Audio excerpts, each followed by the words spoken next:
मी मयुरी जगतापच्या आईकडून राज्य महिला आयोगाकडे 7 महिन्यापूर्वीच तक्रार दाखल करण्यात आली होती। हगवणे कुटुंबानं मयुरीला दिलेल्या यातनांसंदर्भात या पत्रामध्ये उल्लेख करण्यात आला होता। नोव्हेंबर 2024 मध्ये हे पत्र लिहिण्यात आलं होतं, मात्र पत्रावर काहीच कारवाई झाली नाही। मयुरी प्रकरणामध्ये राज्य महिला आयोग त्यामुळे आता अडचणीत आलाय।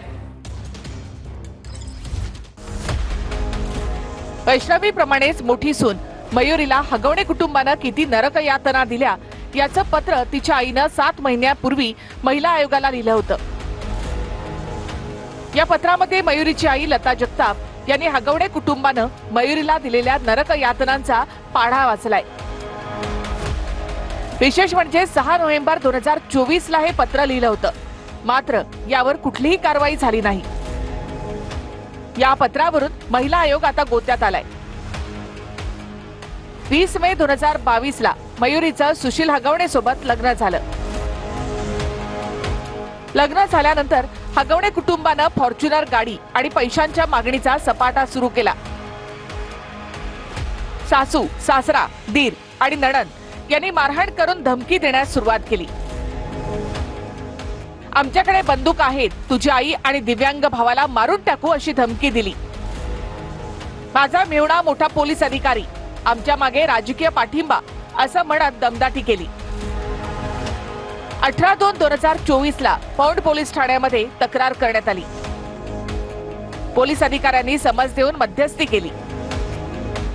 मयुरीला सोडावं म्हणून तिच्या पतीच्या मागेही तगादा लावायचे। मयुरीचा पती नकार देत असल्यामुळे त्याचा रागही मयुरीवर काढायचे।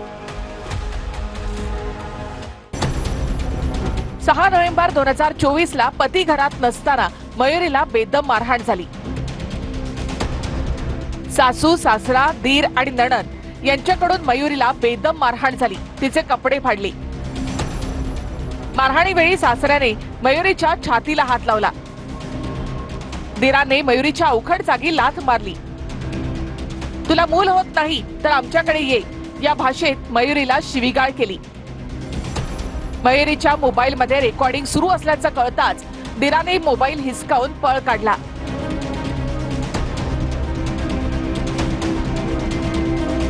मोबाईल हिसकावल्यानंतर मयुरी त्याच अवस्थेमध्ये दीर शशांकचा पाठलाग करत होती। ही संपूर्ण घटना सीसीटीव्ही मध्ये रेकॉर्ड झालेली आहे। मयुरी हतबल होती। त्याच वेळी सासू आणि नणंदेनं तिच्या विरोधात तक्रार दिली। अशा अनेक घटना आहेत ज्या अर्जामध्ये नमूद करता येऊ शकत नाहीत।